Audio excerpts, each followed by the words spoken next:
Со мене во студиото е Ѓорѓе Хаџиангелковски, психијатар.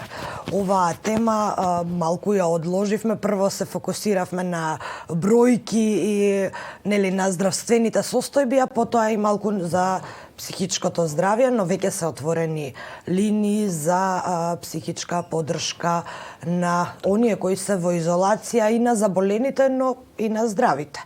Еве, ние здрави, прави, но после 7 дена затворени можам да кажам дека кога дојдов на работа се чувствував како излезена од затвор, па можам да замислам на како малку имена оние што се во карантин 24 часа? Но мора да се издржи. Како влијае ова на психичкото здравје и впрочем како да останеме на Па навлагаме веќе на знаци на посттравматско стресно расстройство. Значи ова е една травма која не држи дома, врзана, и кај што анксиозноста, напнатоста, претераните грижи, претераната загриженост околу здравјето на себе си и на најблиските ги надминува оние граници на нормално. Стануваме избувливи, пламнуваме, за мали причини се реагираме неадекватно, сонот е расипан, се сонуваат моличеви соништа околу тој мал невидив вирус и, што е најважно, се оди кон претерано јадење и пиење. Алкохолот е сега многу присутен во семејствата, што не е добра причина. Како и диазепамите сега. Исто и тоа сакав да ве прашам, колкав број од населението, бидејќи веќе знаеме од претходните години какви се статистиките за тоа колку нашите граѓани пијат диазепам, што кажува тоа и дали ќе промени тоа оваа состојба? А и со оглед на тоа дека здравствените власти пак и повикаат да не се земаат било какви лекови на своја рака, но кај нас се чини дека можеби диазепамот и како да прекинаа да го сваќаат како лек конкретен. Психотропен лек кој има влијание. Добро, тој ја редуцира анксиозноста, ја намалува. Во секој случај може да помогне, но не претерано. Таблетка 2 дневно. Молам? Кои се природните начини? Што советувате вие за замена за диазепам, но и за вежбање? Физичка активност. Наједноставно мора да се одржи рутината дневна.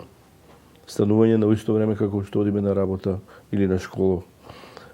Одржување на хигиената, одржување на домот, јадењето да биде здраво, што е повеќе здраво, да нема тоа собирање на материјали дома, се купуваат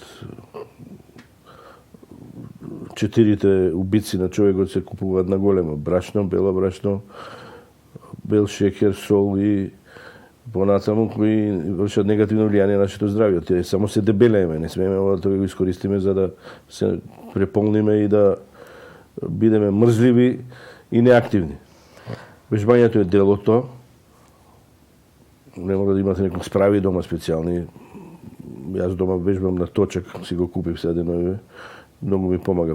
Сега сум на 15 минути, али очекувам за овој месец да стигнам до 1 сат. Така да обично растегнување, нели стречинг да се направи, некој склек да се направи, некој торбашњак, не е лошо. И тоа многу ќе помогне во склоп на фамилијата. Родителите имат голема задача. Морам да кажам дека многу деца се повредија. Не тесен простор има нив. Не може да го издржи анксиозноста кај детето е, не може да се истрча, да не може. Јасно. Не може да издржа таа затворена, се чудат, не ми е јасно како може да бубачка така да ги затвори дома, и тоа треба да ми го објасниме и да бидеме со нив. Прекрасен пример еве гледаме кај Принц дома, стварно ме изненади, прекрасно е. Не можеме сите да си го пружиме тоа, али има начини на кои можеме со дете да поминеме повеќе време. Значи време да се запознаеме едни со други, да се прибиеме у семејството и да видиме какви потреби има. Ако сме со детето, со него, покрај него, не се разделени по соби, сите мрзливи, неактивни, него да работиме заедно, поготово што и школската програма треба да се разработи, ќе биде многу подобро. Него да се остават, препуштат работите така, чекаме месец дена да пројде вирусот и така. Да го искористиме времево за нешто креативно и продуктивно. Како што спомена, веќе се отворени линии за помош, за психолошка поддршка.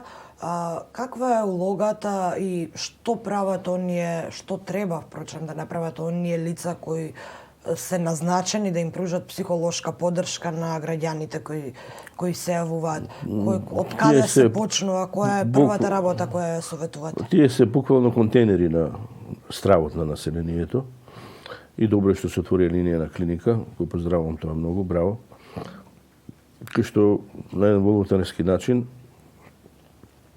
се слуша гласот на граѓаните и нивните маки кои ги доживуваат во тек на епидемијата. Тука е пред се паничниот атак, анксиозните настапи, неразрешени семејни проблеми, проблеми со децата и воопшто што да се прави во текот на епидемијата. Колку е важно ова да функционира, бидејќи споменавте и панични напади и ред други појави што и не се мала работа, но пак се честа во вакви услови. Колку е важно да се има една ваква линија или пак место на кое што ќе можат граѓаните да се ослонат, да се јават? Така е. Тоа е едно растаретување, на вентилација, која многу ќе им помогне на собраните акумулирани негативни ефекти на страв, на неизвестност, на очекување на смрт. Некои тоа страшно го доживуваат. А хипохондрија ќе трае и ќе биде страшен дел од населението. Да се посега по лекови, да се пијат. Еве со лекот сега новиот нели го спомна, Сумамедот го пијат луѓе на своја рака, смешно. Мислам, тоа не е шала, не е шега, тоа се пие таков лек. И комбинацијата мора да се даде во болнички услови кога имаш симптоми, а не да ги пиеш превентивно. Тоа е смешно и неразбирливо. Така да тие дезинформации што враќаат луѓето го внесуваат стравот и негативни реакции кои се нездрави по нашето здравје, нели? Колку лицата кои со таа страна на линијата можат да ги спречат овие негативни појави? Сигурно па и паничните напади? Се разјасни на луѓето да се свати дека треба да причекаме овие 15 месец, 2 да ги причекаме, да издржиме, нели, стоички, да издржиме. И се ќе помине. Така, еве добри резултати стига од Трамп. Вчера изјави дека негде ако се издржи вака карантинот, до празниците дека ќе биде многу подобра ситуација и Америка ќе тргне натаму, па вајде и ние со неа ќе бидеме така. Генералната оценка е дека ние малку подобро се справуваме. Да.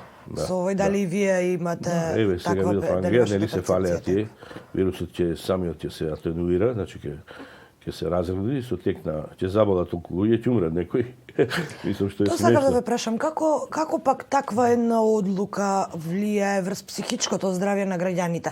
Во овој момент во Европа ве видовме две различни патеки на движење на здравствените власти. Едниот е нашиот пример каде што од старт се повика на изолација и на превентивни мерки, а другиот е овој пристап кој што сега и Холандија го зема, а тоа е колективна имунизација. Нели, колку се тие сериозни. Да, но прашувам, кој метод влијае подобро на колективната психологија? Да, тоа е.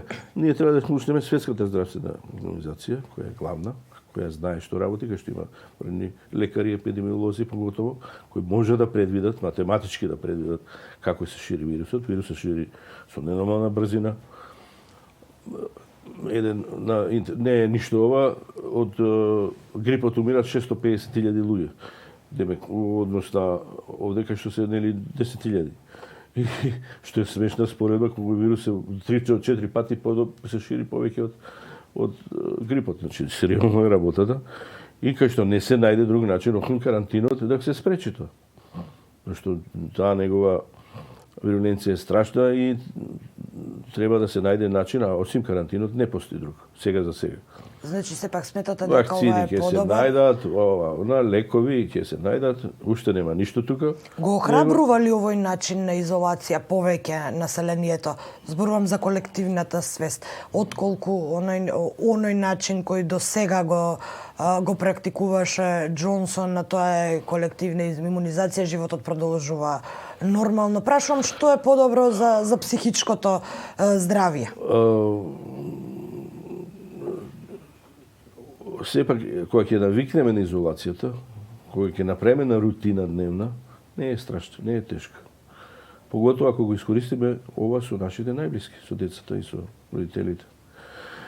А ова ќе биде изненадување, нели? Па ќе бидат многу пострашни мерките, нели? Кога ќе се судрите и кога веднаш има експлозија од случаи, од смртни случаи и од болештина, ќе биде страшен импакт и удар врз психолошкото здравје на населението, ќе биде затечено.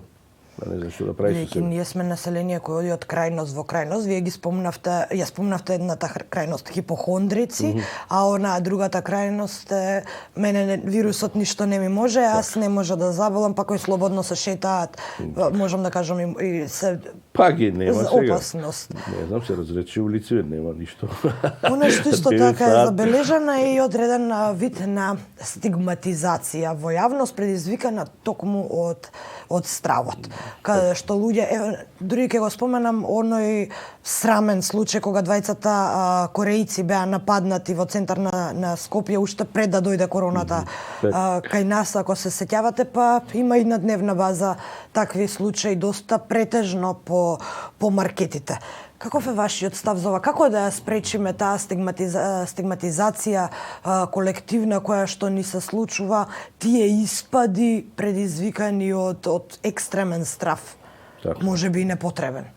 Одговорот го дадете само. Стравот е нешто што не води кон абреакции. И како да го победиме стравот во ваква состојба? Кога ќе удри афектот, ќе го стисне, стесни разумот, онда се што се случува. Така? Од војни па до епидемии па чуда. И вакви реакции кои се непримерени, нели? Да проектираме нашиот страв на други и да ги малтретираме зашто не можеме да совладаме нашиот страв во нас. Така да пак кажам, мора да се прибиеме, мора да се вратиме во семејството, да го искористиме периодот. Како да се справиме со стравот? Вашиот совет до граѓаните? Разум, рационалност, добра информација која е точна, која е вистинска. Да не веруваме секој што ќе каже на улица дека е точно тоа, него вистински да провериме. Не мора со сати да ги чекаме овие информации и да ги гледаме по 100 пати, али една добра информација која ни кажува дека ситуацијата е сериозна, но не и неизлечива, не совладлива. Значи, едно рационален пристап, кај што разумот ќе ги надвладе негативните афекти во нас. И морам да ве прашам, дали се уште имате чувство дека македонското општество има своевиден страв или пак срам да се јави и да побара помош од психијатар, како што е тоа случај со западните држави, каде што одењето на психијатар е исто како одење на стоматолог, например? Секако, да. Ние сме уште, како би рекол, специфична средина, да речем попримитивна, што не бара помош, што мисли тоа ќе промине, а нема да пројде. Тоа се хронични случаи кои преаѓаат во депресии и други потешки состојби психолошки кои мора да се третираат со лекарство, да е враг од него шалу, нели? Каде што веќе ќе имаме последици по човечкото здравје кое треба со години да се лекува. Затоа превенцијата е тука битна, кај што со едно растеретување, вентилација на негативните афекти ќе дојде до многу подобрување и разумот да ја победи, нели, таа афективна состојба. Ѓорѓе Хаџиангелковски, благодарам што одвоивте време да дојдете во студиото на Утрински брифинг. Ќе се видиме повторно откако ќе стигне оваа состојба, па ќе ни ги кажете вашите впечатоци за дали сме останале ментално стабилни од цела оваа ситуација. Ќе пројде, ништо страшно, само да издржиме. Дома, што не е страшно, дома седиш, нели?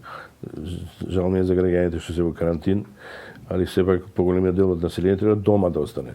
Сега, ако тоа не е добро, не знам што би било добро. Така. Ви благодарам уште еднаш. Кратка пауза и се враќаме назад во студиото.